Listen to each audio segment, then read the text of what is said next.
আমাৰ UB AB communication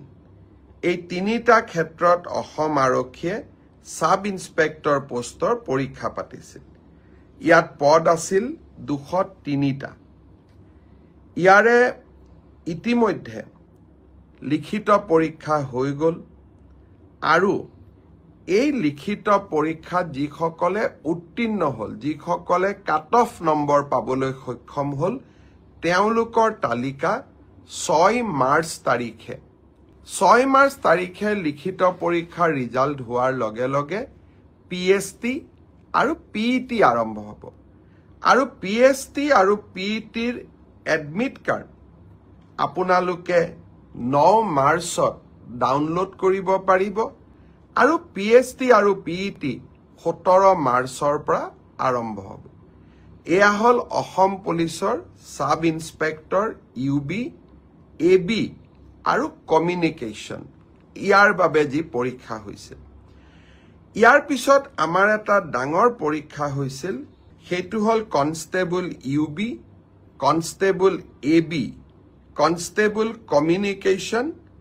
আৰু sub officer fire and emergency service কনষ্টেবলৰ ইউবিত পোষ্ট আছিল 1760টা কনষ্টেবল এবিত পোষ্ট আছিল 2301টা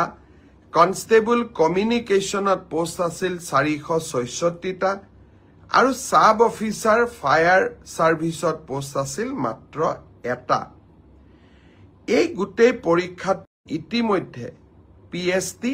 আৰু পিইটি কমপ্লিট হ'ল এই পৰীক্ষাটো যিসকলে পিএছটি পিইটিত কোন পাছ কৰিলে ইয়াৰে ৰিজাল্ট অসম আৰক্ষীয়ে 12 মাৰ্চ তাৰিখে ঘোষণা কৰিব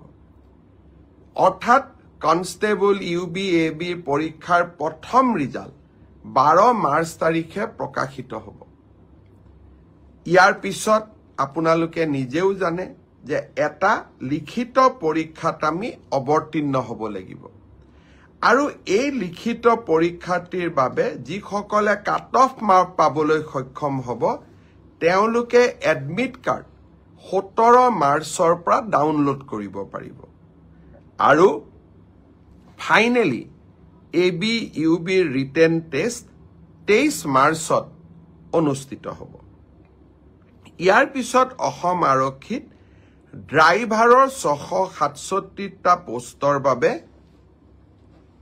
পিএছটি আৰু পিইটি অনুষ্ঠিত হৈছিল এই ড্ৰাইভাৰৰো পিএছটি পিইটিৰ পৰীক্ষাৰ ৰিজাল্ট অহা পৰহি দিনাখন অৰ্থাৎ 4 মাৰ্চ তাৰিখে অসম আৰক্ষীয়ে ঘোষণা কৰিব ইয়াৰ পিছত স্বাভাৱিকভাৱে ড্ৰাইভিং টেষ্ট হ'ব আৰু ড্ৰাইভিং টেষ্টৰ পৰীক্ষাৰ বাবে এডমিট কাৰ্ডো 4 তাৰিখৰ পৰা লাভ কৰিব পাৰিব আৰু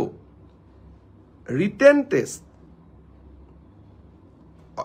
ড্ৰাইভিং টেষ্ট ৰিটেন পিছত হ'ব প্ৰথমতে ড্ৰাইভিং হ'ব ড্ৰাইভিং টেষ্ট 10 মাৰ্চত পৰা অনুষ্ঠিত হ'ব